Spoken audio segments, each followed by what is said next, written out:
listening to the Wrestlebread Podcast. Cut the shit. How many red carpets you guys want to walk in your $4,000 ridiculous heels? You will never be able to lace up my Chuck Taylor.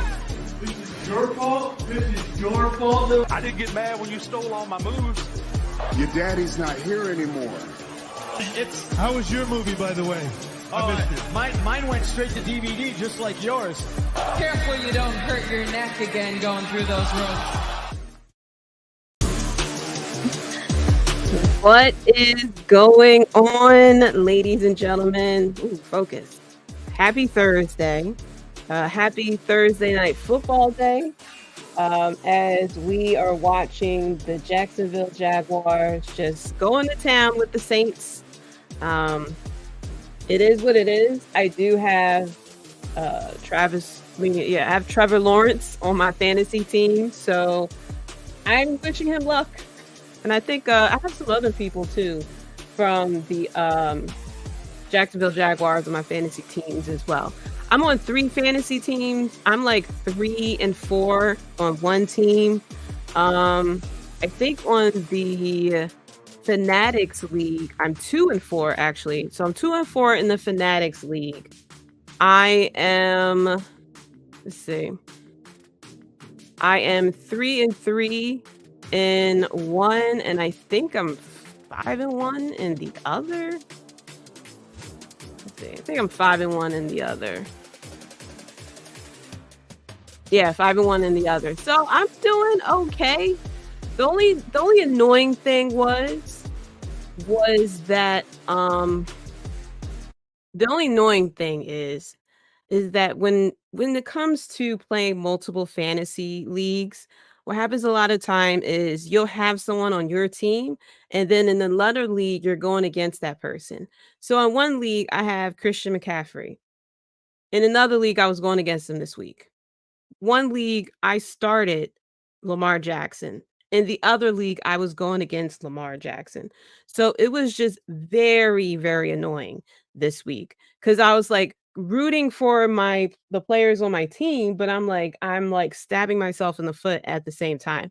And though, of course, the matchup of me going against Christian McCaffrey, I lost that game, obviously. But I did win. I won in another one. So like I said, I'm 5 and 1 in one league. So that is like, I'm putting a lot of attention into that one because at least I'm doing a lot better. But with the Fanatics League, because I'm playing with people who like know what they're doing. So unfortunately, I've come across some players that are on a bye. And so when I look to see who I can pick up, there's not really a lot of people who are like there to really pick up. So if you are lost like me, definitely check out Streets from Roto Slappers. They normally have him and Matt Daddy. They have the Monday Night Mania where they definitely talk about what's coming up with fantasy leagues and stuff like that. So be sure to check that out as well. Because yeah, I tend to be a little lost. As we see a flag thrown, it looks like it's going to be on the Saints. So let me get to some of the comments, some of the early people that are in here. Dylan said, "What's good, Jaydee? Currently watching the Saints get pummeled by the Jaguars." Yeah, it's been a little rough for the Saints. It's been a little rough for a lot of teams this season as well. I mean, one thing I love about NFL, sometimes it's week to week, sometimes it's season to season. But dang, man, I do have a soft spot for the Saints because I was a big fan of Drew Brees, especially with what happened in New Orleans with Hurricane Katrina and stuff like that, and the things that they all did to kind of come together as community. I had a soft spot for the New Orleans Saints. And I see that Drew Brees is at the game. It looked like he was eating cereal or something like that. I made that joke. That looked like he was just eating cereal, just watching his former team like get destroyed. What's going on just in time? Because he is just in time. And Tim, the banger, yo, Jaydee, what is going on, guys? Thank you guys so much for tuning in. Phillies have been on a roll. Unfortunately, they lost the game tonight. I didn't even really get a chance to check it out because I forgot the game come on earlier because it's over in Arizona. So by the time I tuned in, it was already like the bottom of the ninth. It was either the top of the ninth or it was already the game was pretty much over. I only watched like maybe 2 plays and then that was it. And the Arizona Diamondbacks won 2-1. So I'm going to assume the Phillies didn't play that well because they weren't in Philly, of course. But oh my gosh, it was man, the Phillies are so fun to watch in the postseason. And I want to go to a Phillies game postseason because the crowd is just crazy. They literally do stand up for the entire game. I don't know if I could stand up for like a good 3-4 hours. I'm like, all right, we have to take a sitting break at some point. But the thing that makes me upset the most is the ticket prices for the Phillies game. Like, um, I saw online that there are tickets at the Arizona game in Arizona for as low as $11. Whereas though I looked at tickets for one of the championship game that happened this week, bad boy like nosebleeds were at like 200, definitely like $200-300, which is fucking ridiculous. And it kind of what happened last season too with the World Series. Like the games were a lot cheaper in Houston, of course, than it was in Philly. And I'm like, I get it. We're gonna like Philly's gonna show up and everything. And it's like, come on. We need to we need to at least make it fair. Drew Brees need to stay away from the dome. We never win and he's there. So he's basically the opposite of Taylor Swift. I didn't even know that. I didn't even know that. I'd be watching so I watch the Cowboys game like all the way through, but or unless it's of course Thursday night or Sunday night or Monday night football. But if it's like a 1 o'clock or a 4 o'clock game, I normally pay attention to the red zone. So I didn't even know that basically he's your kryptonite. He's the opposite of Taylor Swift for you guys. Um, so yeah, okay, well maybe he should just, do a podcast or something like that. On the side, what's going on? Yo, KGB, what is going on? Our girl has been touring WWE, showing up at NXT, showing up in the parking lot of NXT. She didn't get harmed because we know the NXT parking lot is infamous for attacks. She posted online that she met The Undertaker. She appeared on SmackDown with Charlotte, which I'll definitely be talking about. And she appeared in front of Becky. And I'm like, wow, they really, really hyping her up. They really hyping her up. Can't wait for her to debut. I thought that she was going to be in NXT for a little bit, but it looks like they're going to straight up send her to the main roster. But yeah, Phillies has been a lot of fun so far this postseason. And it's just crazy because I believe that all the teams that had over 100 wins, are eliminated. I think that's the stat that I saw, that teams that came into the postseason with over 100 wins have been eliminated. So it's just like getting how many wins you have doesn't matter. Once you get into that postseason, it's like all bets are off. But yeah, the Phillies are so fun to watch in the postseason. And yeah, I know the next 2 games they're in. Let me see, they 2-1 now. So yeah, the next 2 games are still in Arizona, and then they come back to Philly for the last 2 games. So I don't know. The selfish part of me want them to win the final game in Philly because it's crazy. But yeah, I probably will never be able to go to a Phillies game with them damn prices. They did have a like a fan pep rally type of thing near the stadium, but it wasn't I didn't go. I didn't go because I couldn't make it on at the time that it was there. But it looked like it wasn't really a lot going on. uh, they're making her feel like a star. They really are. They're really rolling out the red carpet for her, literally. And then when they showed her at Raw, she got a bit of a pop, which I was pretty happy about. Mm, put the lights back up. Which I was kind of happy about that she got that bit of a pop. What's going on, Ivan? Be sure to check out Circle of Debate. What's going, my queen? Thank you so much for tuning in. The best of the best, JD, baby. Thank you so much. Temple Plays, what's going on? Thank you for tuning in. I'm just going to say this CM Punk is in the news just off his name alone. He aren't going to WWE and debuting at Survivor Series and aren't going to Impact. CM Punk will never wrestle again. Well, that's kind of on him, really. He had the potential to really he had, in my opinion, the most power in a company that he probably has had his whole career. He had 2 shows created for him. It seemed like he had a bit of control of backstage for Collision and everything like that. May have had a bit of say so on the look and the feel Collision, because Collision feels a hell of a lot different than Dynamite. And, regardless of what went down, in the end, he was the one that was let go. And in my opinion, I've seen WWE, making references to him and stuff like that. I don't really see him going to WWE. I'll be very surprised if he goes back to WWE, seeing the fact that, the person who let him go on his wedding day. And it seems like CM Punk kind of holds a bit of a grudge. Maybe not. Maybe with, what's happened with the past, what, month or so, almost 2 months at this point. Maybe he has a change of heart and, have a, learned a lesson or something and is able to, s- kind of forgive and forget and eventually go to WWE.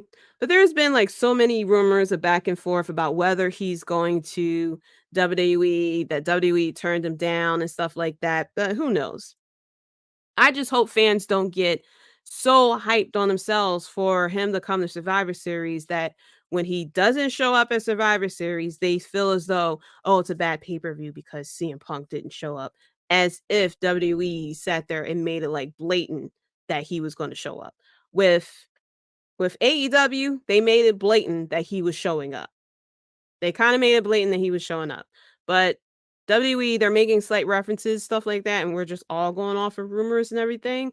Um, if he doesn't show up at Survivor Series, I feel as though Survivor Series could still be a good pay-per-view. I'll be surprised if he shows up in Impact. That would be crazy if he shows up in Impact as well. Um, Seriously, hope it isn't going to be just all hype when it comes to Jade. I really hope so too. I'm very nervous because sometimes with WWE, they book people so good first out, and then it just fizzles out of nowhere. Um, it fizzles out of nowhere, and so I have a lot of concerns about Jade Cargill. So I'll get into that now.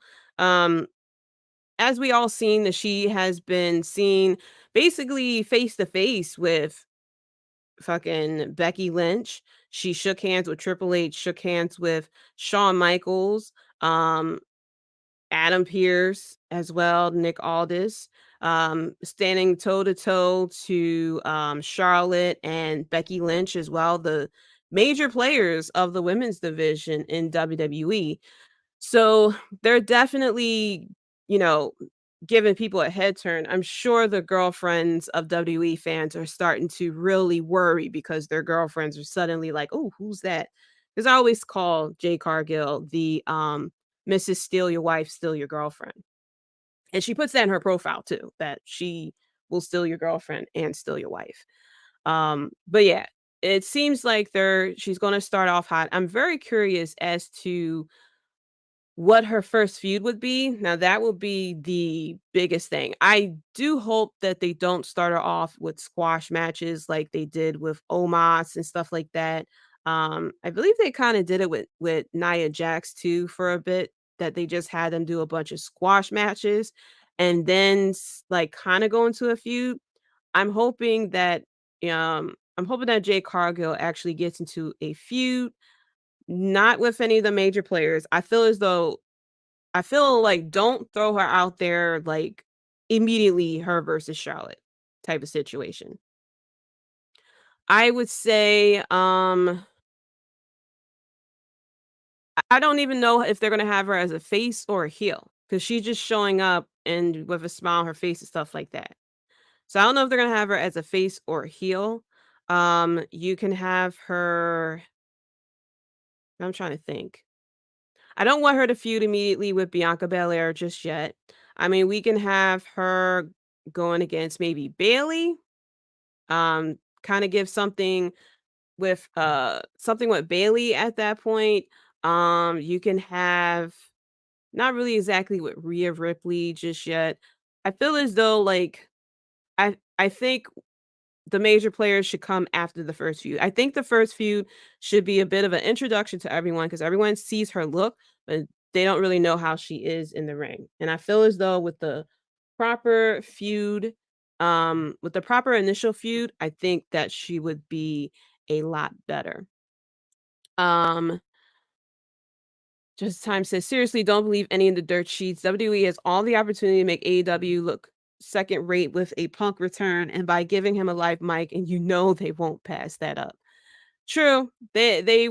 True. They could do something like that to be a bit petty or whatnot. But it's just a matter of what they're willing to do with CM Punk. With AEW, they kind of put CM Punk a bit front and center. Whereas though with WWE, like even though Vince isn't in creative, it kind of with Triple H, he kind of does similar things where you can have like all the concentration is still a bit on Roman Reigns. Like they have multiple stars, but it's like they don't really know how to like they're starting to juggle it a little bit better, is what I'm saying. But with someone like CM Punk, like he's gonna want to immediately go for Roman Reigns. And it's like, will they book him for that? Or will they start him off like him versus John Cena or something like that all over again? And then on top of that, the difference with AEW and WWE is that with WWE, you're still kind of PG. I mean, people pop at the fact that they use the word bitch on live TV with WWE, whereas though, see that we see it, all types of cursing when it comes to AEW and everything. So I would be curious of what CM Punk would look like in this version of WWE. I mean,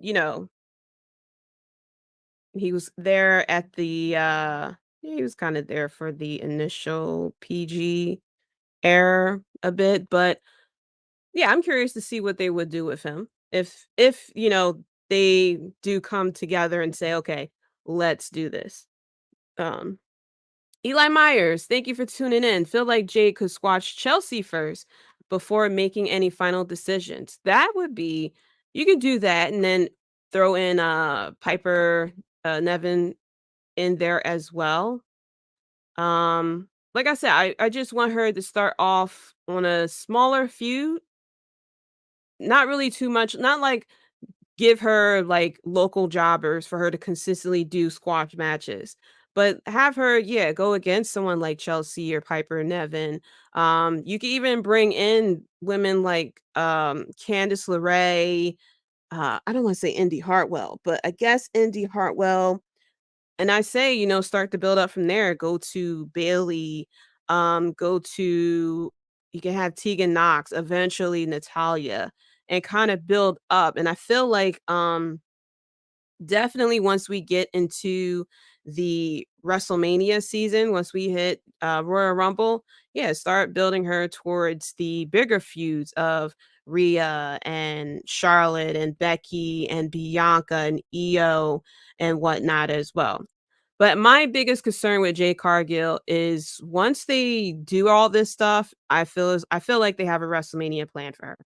And I feel like once we hit WrestleMania, once we hit SummerSlam, and we come back to this time next year, that she gets fizzled out because they don't really know what to do with her. Just like kind of with Omos, where Omos had a bit of a streak where he got a little bit popular. He has squash matches, stuff like that. And they kind of only bring Omos around when they need him for like an in-between feud, kind of like a throwaway feud with him. So I'm hoping that they kind of don't do the same thing with Jade Cargill, where she fizzles out and then she kind of like is there. Because there are a lot of women in the women's division who are just kind of there. You know, Candice LeRae, Indy Hartwell, stuff like that. I have there's promise because Jade Cargill is being seen with a lot of the major players, but it's just like I hope that they're consistent with, booking her. Mrs. Temple, thank you so much for tuning in. I'm new to this YouTube thing. Yes, I'm Temple's other half. I'm a wrestling fan. If you can guess by my YouTube picture, I'm a Stardom fan. Julia should have won the PWI 250. Yeah, there's some Julia. There's some people who mentioned that she should have won the top 250. It's not that often that a non WWE person has won the PWI, if I'm not mistaken. I did see with the men's, a lot of people are upset with the men's one because the top 3 are the Shield members, and a lot of people feel as though that's other people should be a bit higher, as well. Because I saw with the women, it's Rhea number 1, Julia, Bianca, Jamie Hayter, Tam Nakano, Athena, which I'm a bit surprised Athena was this high.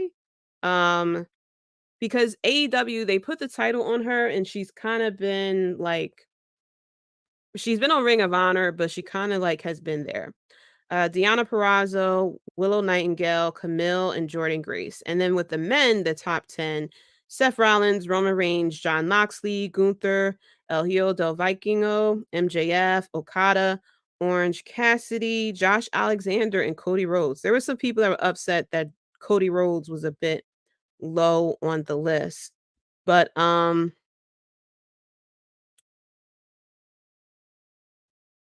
yeah, I mean, they felt as though that Cody Rhodes should have been a little bit higher. But I don't know. I don't really I only know of the PWI 250. The only time is when they put it out. So, you know.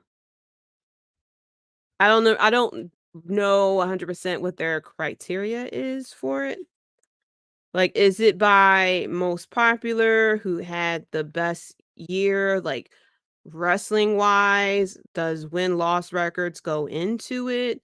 Um, you know, like what all goes into the listing of it?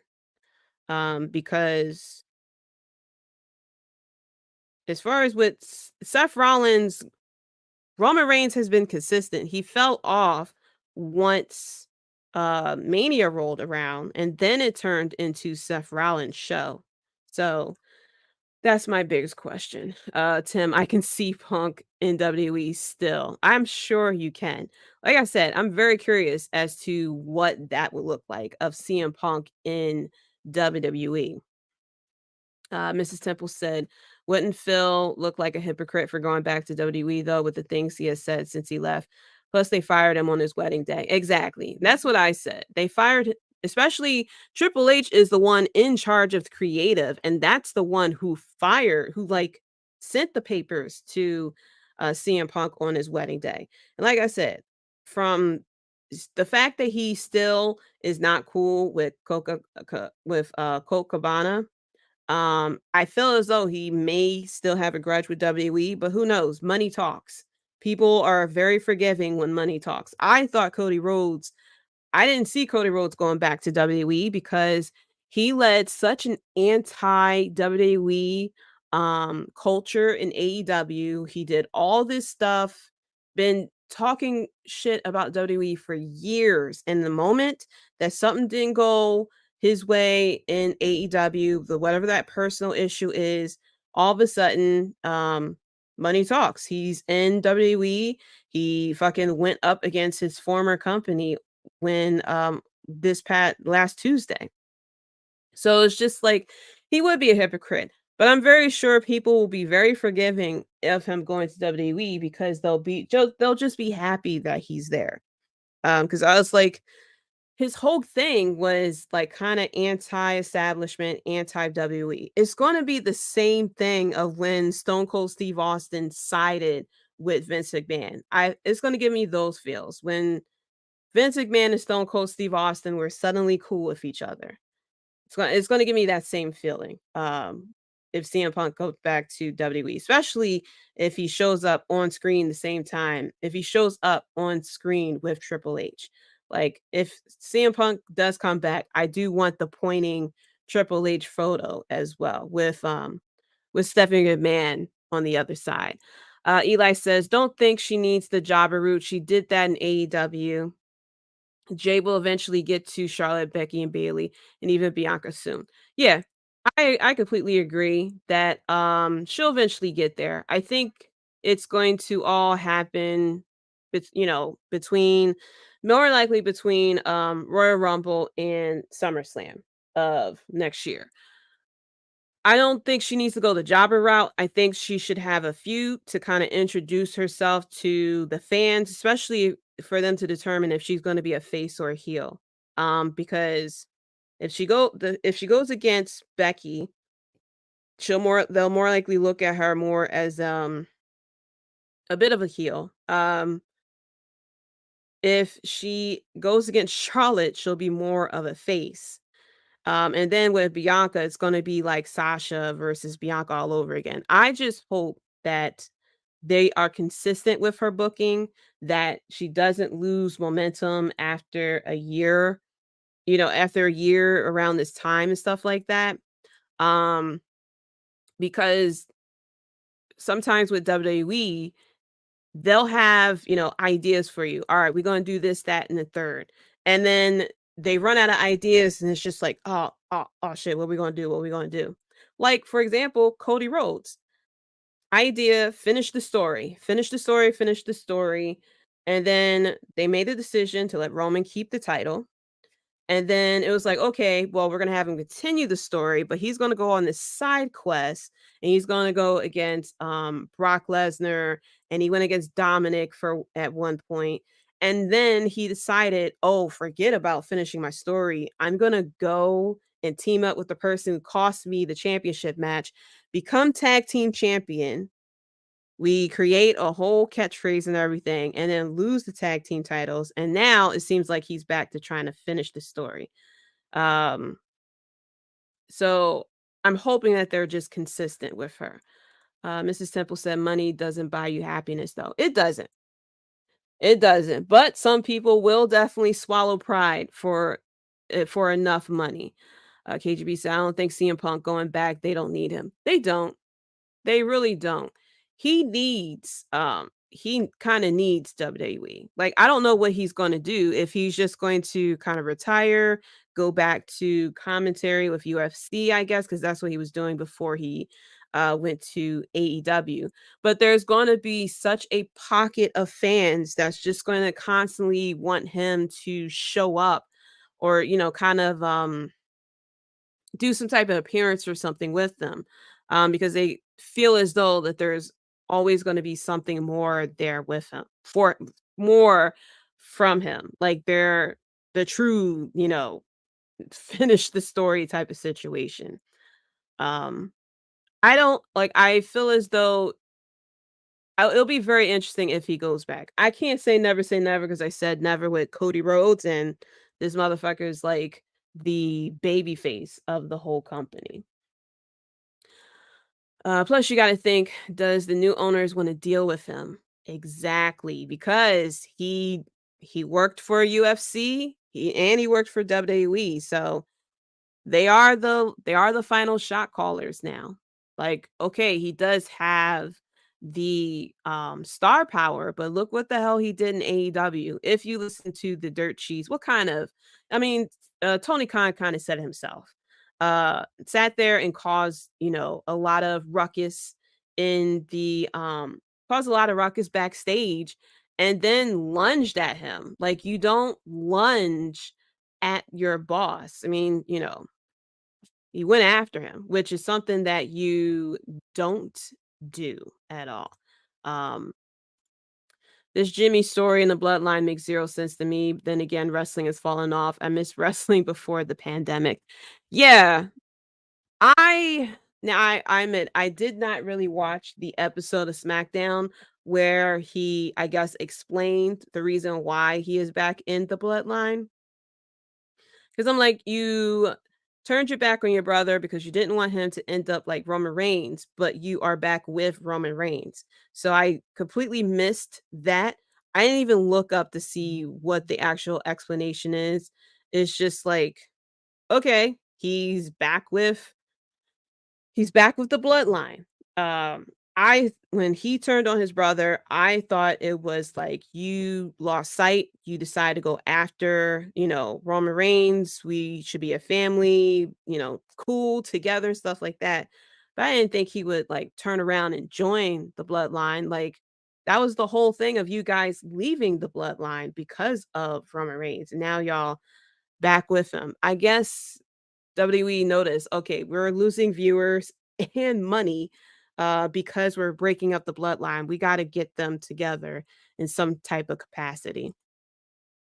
If Punk is truly dead set on still being in wrestling, WWE is all he got left to keep him at that high level. Yes, he will look like a hypocrite, but it's either right the wrongs or hang up the boots. Exactly. I don't think, and it really is up to CM Punk if he is okay with hanging up the boots. Because yeah, AEW is not taking him back. He lunged or tried to attack Tony Khan. Tony Khan was scared for his life, of course. I mean, if I was in Tony Khan's shoes, I'd probably be scared half to death as well. So they're not gonna let you back, obviously. He can go to Impact and he'll be immediately top guy there. But it's like, do you want to go to Impact? Where they do, it'll be they do a lot of tapings and stuff like that. And it's like, do you want to go to Impact? I doubt he's going to want to go to New Japan, but if he wants to get that money, which I figured he would want, if he wants to get the money and he wants to, get the star power and stuff like that, be able to be at WrestleMania and whatnot, yeah, WWE is the place to go. And he would look a hypocrite, but like I said, he has a strong fan base that will completely forgive him for that. It's it's part of that tribalism that happens with WWE and AEW, of people who dislike Cody Rhodes because he was in AEW and now he's the best thing since sliced bread. So I know for sure if CM Punk shows up in WWE, there'll be a good collection um of fans that will welcome him with open arms and with their wallets and buy whatever shirts and merchandise that they come up with. Tell me this: if you owned a wrestling company that was on the levels of AEW and WWE, etc., would you hire CM Punk with the backstage stuff he's done in 3 different companies? It's basically the equivalent of the star employee. It's the star employee who can make you money but cause so much chaos that, like, I'm very sure if what he did backstage is like 100% true, that's a very toxic, hostile environment. Like, you'll have people leaving because of him. And so yeah, if I owned a wrestling company, I probably would pass up. I probably well, you said on the levels of AEW, WWE. I probably would pass on him. It'll be money left on the table, but the amount of drama and the amount of like chaos that will follow him. And then on top of that, it's like, what would he want? Because like I said, with AEW, he had 2 shows named after him. He had control. He had a lot of he had a lot of creative control. He had a lot of leadership control as well. And it's like, you come here, you're gonna have to pretty much like you're not getting that. I'm not naming a show after you. I'm not creating, I'm not creating like a lot over you because you have shown in multiple companies that you can cause issues backstage. So it's like someone like with Jack Perry. I mean, really, he said something about glass, and then you immediately shoulder bumped him or whatever it is that happened. Whatever, regardless, the fact that he said it's real glass, you went up to him and you decided that you wanted to start a damn argument. Like this is high school or something. That's the part that confuses me. And then so when it came to him versus the elite, I blamed both sides because I was like, the elite, they're MVP, the EVPs, and they don't really act like it. They're just EVPs in name. They don't act like they are like some type of leader or anything like that. And I felt as though, yeah, CM Punk should get in trouble for what he did because, hey, if you attack the vice president of your company, you would be the one that would more likely get reprimanded and whatnot versus the vice president. That's how it goes in so many companies in, well, definitely in America, but that's how it goes in so many companies. And so, yeah, I mean, I wouldn't want him to be, backstage to be it backstage if I own a company because you never know what's going to set him off. And then he'll try to go after the EVPs, he'll try to go after me and stuff like that. And it's just like, it's not really worth the drama. Like, I'll let him go off to whoever wants to take him, really. Because even like with CM Punk their AEW's numbers didn't drastically go up to like Raw or SmackDown levels. They did hit a million and stuff like that, and their numbers were high, but he wasn't like complete 100% game changer either. Um, so getting into some more news and rumors as well. Um, it came out that Vince McMahon has been removed as creative for WWE. So if there's any issues that people have with booking and stuff like that, you talk to Triple H now. Vince has nothing to do with creative control. And that came from Ari Emanuel, I think that's his name, who is the CEO of Endeavor. So Vince's boss said, no, you need to sit the fuck down. You're not in control of creative anymore. And so Triple H is now running things as well. Fightful Selects reported that his removal from WWE Creative, that some have seen it to have happened overnight, and that with Triple H now running things, changes are likely to continue. So, like a lot of people saw, we seen Bronson Reed. Johnny Gargano has been found. We're getting a little bit more attention to the non-championship belts. We're starting to get shit happening in the background whenever there are interviews or stuff happening backstage, which I really love that touch. I really love that there's things going on backstage because that's what you imagine that would happen. Like, you're not going to find one person walking down a hallway by themselves like this is Friday the 13th or something like that. No, there's stuff going on in the background. Wrestler talking to wrestler, you know, what cracked me up was the fucking car accident that happened backstage at one point as well. Um so yeah, so like I said, I talked about this before with Triple H taking over. I felt as though, like I said, after WrestleMania, we will really see what Triple H booking will look like. So with Vince McMahon completely, out of the picture creatively, we'll see really what Triple H booking will look like. Um, Will there be, we saw that there was a little bit more attention to the IC in the United States championship. He did bring back people like Top Row and whatnot, even though, some of the people that he brought back was released. But it's like, he like I said, it's a big difference between booking NXT versus booking Raw and SmackDown because you're dealing with the casual crowd who is there to see the one person. It used to be, I'm here just to see John Cena. I'm here to bring my kid just to see John Cena. It's more likely I'm here to see Roman Reigns or LA Knight. Or Seth Rollins. I mean, they have a lot of different options now. But with NXT, like all you had to do was book a good wrestling match and the fans will pop for anything. Like NXT, like I said it before, NXT is so easy to book because that crowd was into wrestling. So you really didn't need like in-depth storylines or characters or anything crazy like that. You just needed some people who knew how to fucking wrestle. And with Raw and SmackDown, it's like wrestling is there, but it's all about characters and storylines. Um, you know, John Cena is not like John Cena is not going to put on a 5-star match. It's not going to happen. Even LA Knight, LA Knight is great as far as gimmick and on the mic and stuff like that, but he's not Brian Danielson level type of wrestling that you'll see on there. It's just entertaining, and that's what it is with the main roster. You have to keep the fans entertained.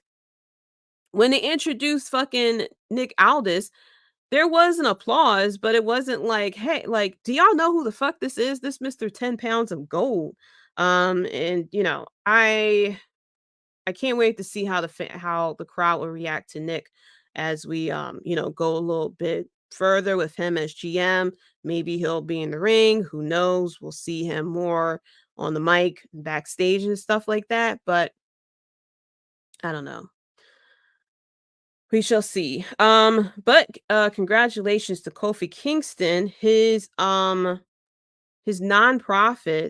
a project that him and his mother was working on. He had opened up a computer lab, the first computer lab in Ghana, and there was a photo that was taken and everything, and Natalia had congratulated him on that as well, and I thought that's very fucking cool. Um, with Kofi and his nonprofit to open up a computer lab in Ghana. I love doing things for kids. And so yeah, I that was such great news to hear as well. So getting into the major topics of the week. Starting off with AEW. Very good episode of Dynamite this week. As we go into AEW Philly, I don't know if I'm going to AEW Philly. Them ticket prices are ticketing. And I'm not the type of person that will go onto the nosebleeds because I can just watch it at home. I rather be on the lower level, and them lower level seats are a little bit pricey right now as well. So, and then on top of that, truthfully, what has been announced for AEW Philly, I feel as though it's not worth fucking going out on a Wednesday, sticking around to 11 o'clock or midnight or something like that. And yeah, so, of course, because it's a wrestling show in Philly, we're getting Rob Van Dam. I don't know what it is, because WWE did it a lot too. Whenever they come to Philly, they call up Rob Van Dam. Rob Van Dam is like the fucking poster child of wrestling in Philly. Now, we do love our Rob Van Dam. We do love him. But damn, every time a wrestling show comes to Philly, like y'all pretty much have to like bring Rob Van Dam or someone from ECW to try to keep us happy. But we're gonna have Hook and Rob Van Dam team up. They didn't really say against, so this could be pretty much a squash match just to throw Rob Van Dam in front of us. Tony Khan's gonna have a gift for Sting. And the Diamond Ring battle, I mean the Diamond Ring match is MJF versus Juice Robinson. So at least the Gun Club is going to be there. Bang bang. And we're going to see MJF. Probably going to see a vignette from Adam Cole and Roderick Strong as well. Like I'm like, is is Adam Copeland going to show up? Is fucking Christian Cage going to show up? Is Swerve going to show up? Like, I need more details. Y'all only gave us 3 things that's fucking happening next week. Like, that's the one thing, like, something about with AEW is like the marketing. With Wrestle Dream, they announced Wrestle Dream like what, 3 weeks, 3-4 weeks beforehand. So the ticket prices didn't do that well because they already had, I think it was Seattle. Yeah, Seattle booked for Collision that weekend, and then they turn around and say, "Oh, we're gonna have a pay-per-view." And I was waiting for them to at least announce like what's happening next week. Because like, for example, for the fucking Tuesday Night Wars, they announced they ran down the whole fucking card. But now they're coming to Philly. We get like 3 things. Technically, 1 match actually announced. The second announcement wasn't even really a match. It's just mainly we're gonna have Rob Van Dam show up, and Sting's gonna be there. I've seen Sting live when they came to Philly the first time, but it's like you gotta give us a little bit more. Tony Khan, if you're listening, can you like run down who the fuck is gonna be there? Like, give us a reason why we should be spending $100 and something on these tickets if it's just for Rob Van Dam. I can see fucking Rob Van Dam at um at a show that's coming to the ECW arena, to be quite honest.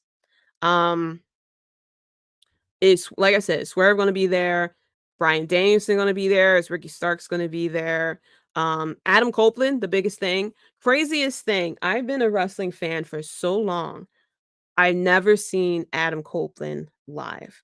Now, by the time I started going to live events again, he was already retired. And then he returned during the pandemic. And I haven't gone the only live show I've been to, actually no, that was after the pandemic. Was AEW when AEW first came to Philly. That was the only wrestling show I've been to since the pandemic. So I've never seen Adam Copeland / Edge live. So if you watched the watch along of his return at Wrestle Dream, you would have seen yours truly sitting there singing the song and rocking out, stuff like that. I love his theme. And yeah, I just want to know if he is going to be there because I would love to see him live. And yeah, Swerve going to be there because I want to do the dance with Prince Nana. But Sting announced that he is retiring, and this is for good this time. He mentioned how his first match in AEW was at AEW Revolution 2021, and that his last match will be at AEW Revolution 2024, which is, it looks like it's going to be like February, March. So he is now going to be on the retirement tour as well. What's going on, Nick? What's good, homie? What is going on? The Phillies lost today, which kind of bummy, but I kind of expected it. Truthfully, I want them to finish the series in Philly. So in order for that to happen, they would have to lose like 1 or 2 games anyway. But it is what it is. You know, the boys have been on a rampage. But be sure to check out the Universal Wrestling Podcast. Definitely a lot of great stuff going on over there. But yeah, I'm very interested to see on what his last match is going to be. A lot of people feel as though it should be against Darby Allin to kind of finish, end the story of him versus Darby, him versus Adam Copeland, him versus Chris Jericho. I'm very interested to see, like, what the final matches are going to be. And I'm very curious too of the final matches for Bryan Danielson as well, because Bryan Danielson is planning to retire as well. He made a promise to his daughter that when she turned 7 that he was going to eventually hang up the boots, which he said was around March, I believe, too. So we're gonna have 2 people potentially leaving AEW. So I'm interested to see on what his retirement tour is going to be as well. Because Bryan Danielson could wrestle his ass off.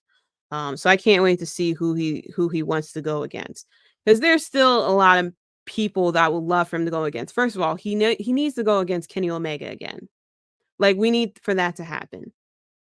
Him versus Osprey, him versus Swerve. The match that they had on the Title Tuesday was a lot of fun. I've been a Swerve fan. I was a Swerve fan when he was in NXT. I was a fan of his even with Hit Row. I knew that Hit Row was pretty much nothing without him, as well. And then when he came over to AEW, I was a big fan, especially when he was teaming up with Keith Lee, then going against Keith Lee. Then he kind of fell off a bit, as well. And now he is reemerging, definitely as an option to be the champion, be the first African American world champion for AEW, which I really hope happens. But unfortunately, with AEW, their title holders hold the title for at least 6 months. And there is like such a number of people who have yet to really hold that title that is kind of like in line, in my opinion. Like Adam Cole, I would say, is in that line. Swerve is in that line.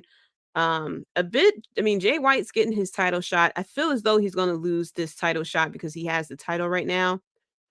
Normally when someone steals the title and they do this whole I'm the champion, usually that's because they're going to lose, and we're getting the championship run with them right now.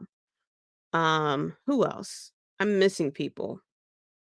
Ricky Starks, as well. Adam Copeland eventually, Christian Cage eventually as well. I'm forgetting someone. I'm forgetting someone big. Bryan Danielson? I don't think Bryan Danielson has held the title either. I don't think Bryan Danielson has held the championship. Did he? No, he hasn't. So it's been Jericho, Jon Moxley, Omega, Hangman, CM Punk, Moxley, CM Punk, Moxley, and now MJF. So yeah, it's a lot of people that still needs to hold the title. So yeah, unfortunately, it's a bottleneck as far as who's going to go after the title.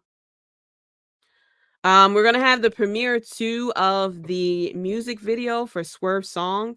I loved that theme music ever since they first played it in AEW, and I do play in my car, and I do not swerve when I drive.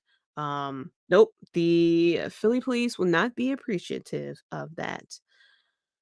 So next up we had the season premiere of Raw and SmackDown. So yeah, the season premiere of Raw and SmackDown in October. Yeah.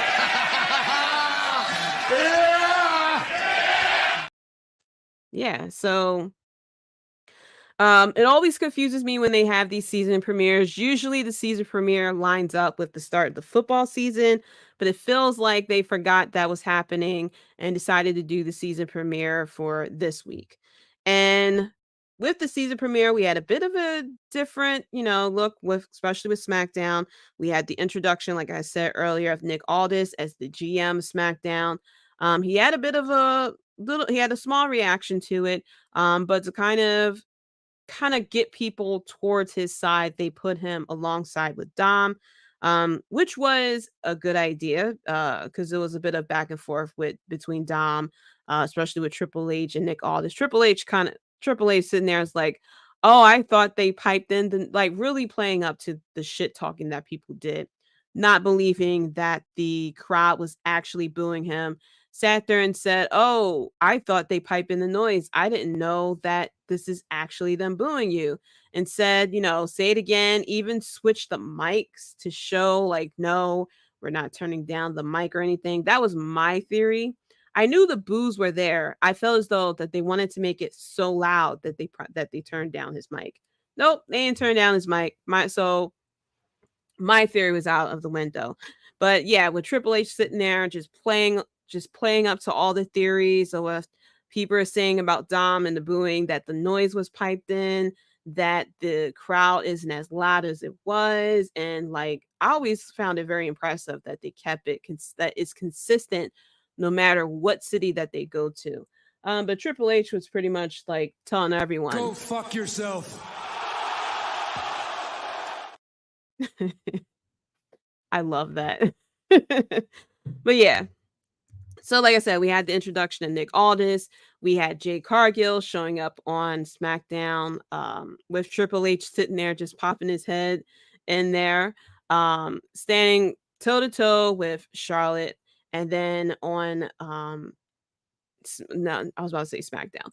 On Raw, standing toe to toe with Becky Lynch as well. So we already talked about that as well, playing up to it.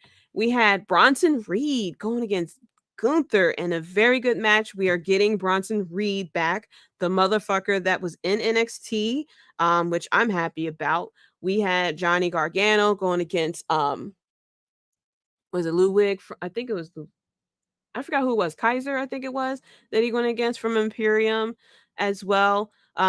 We thought that the secret trade for Jey Uso was for Cody. We thought that Cody was definitely playing up to his Homelander skills, and was being switched over to SmackDown, but it was actually KO, which is like, whoa, that was, I didn't expect that at all. So now we have the separation between Sami Zayn and KO. I guess for KO to kind of put his sights to Roman Reigns in the bloodline at this point. So yeah, that's going to be very interesting. And then we had the stare down between oh my gosh, LA Knight and Roman Reigns. Roman Reigns showing up on SmackDown finally after his long ass vacation, from, I don't even know when was the last time he fucking wrestled at this point.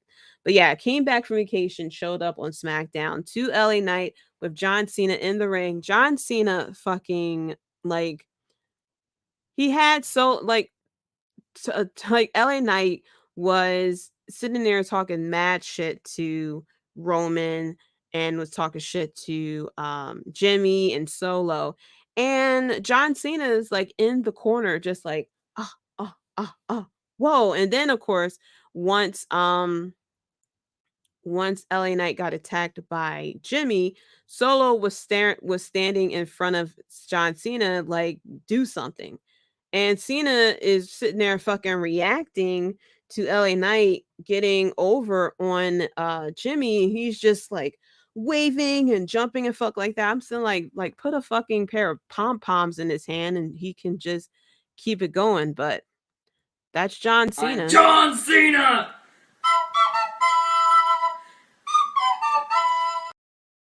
Yeah, so it is what it is when it comes to him.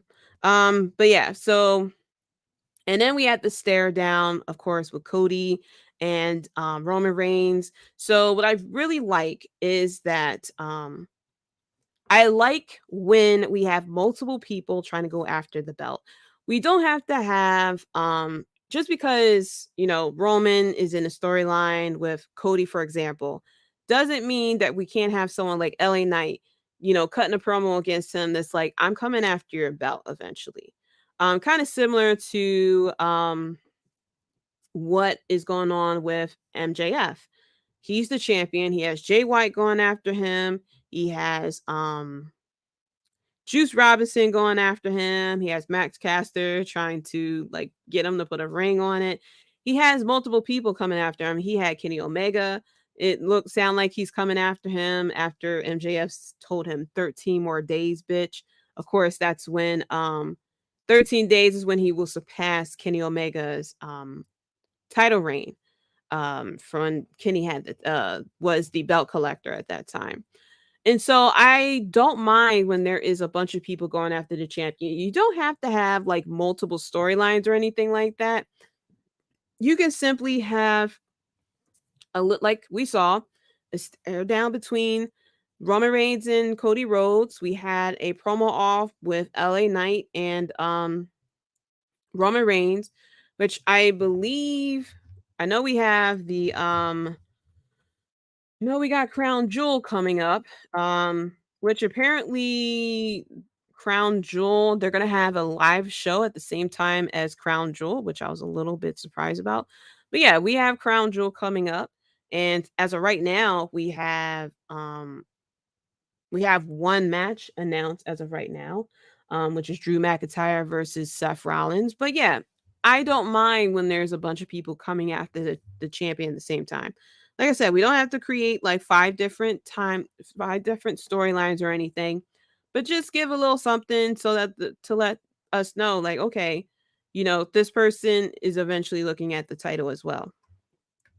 The thing that popped me with LA Knight and Roman Reigns is when LA Knight sat there and told Roman Reigns, "Are you pissing your pants yet?" Which is a callback to fucking Negan in The Walking Dead. So I popped for that one. But yeah, I'm always confused when it comes to these season premieres of Raw and SmackDown because I'm like, there's no season ending. Like, there's no off period. So I don't get why there is a season premiere. Like, there's nothing. I can understand if it's like season premiere or something like that at Raw after Mania, or maybe the week after Raw, after Mania. But we're doing this in October, which is like the dead zone. It makes no sense to me. Finally, we have Halloween Havoc coming next week. It's going to be a 2-night event in NXT. For this Tuesday. Now I haven't really been keeping up with NXT, as you know. I only watch NXT mainly for that Title Tuesday. And it was overall a good show, the star power and everything like that. And I more likely may tune in for Halloween Havoc as well. We have 8 matches though coming for this Tuesday, which is very surprising because NXT is famous for doing like 6 matches. But we're gonna have Becky Lynch versus Lyra Valkyria. I forgot to pronounce her name. She has a cool look though. I'll say that. This is for the NXT Women's Championship. We have the family, Tony D'Angelo and Channing Stacks Lorenzo, going against Chase University's Andre Chase and Duke Hudson. I love Andre Chase. That's for the NXT Tag Team Championship. We got Blair Davenport going against Gigi Dolan. This is the spin the wheel, make a deal. Lights out match. Kalani Jordan going against Ariana Grace for the Women's Breakout Tournament semifinal match. We also have Carmen Pedrovic going against Lola Vice. I think Lola Vice was the woman that I saw on Super NXT that was doing the salsa dancing. I think that was her. And that's the semifinal match for the Women's Breakout Tournament. We're also going to have Roxanne Perez going against Kiana James for the spin the wheel, make a deal. Then we're going to have the debut of Lexis King, which is Brian Pillman Jr. He will be in action on Tuesday as well. I may tune in. I might tune in to see the difference with him as well. It seems like they are giving him the gimmick where he is moving away from being, recreation of Brian Pillman. And I'm like, in order for that to happen, sir, you're gonna have to like cut your hair or something, and his gear. So I'm very interested to see how this is going to play out with Brian Pillman Jr. And then we have Mr. Stone going against Braun Breaker, which I'm very sure Von Wagner is going to show up for this match. Since I highly doubt, I don't think Mr. Stone wrestles at all. So that is for the first night of Halloween Havoc. And then for the second night, as of right now, we have Ilya Dragunov going against Carmelo Hayes. This is the rematch for the NXT Championship, and then the finals for the NXT Women's Breakout Tournament as well. I'm sure we'll get a lot of more matches pop up once we get through next week. So can't wait to see how this all goes down.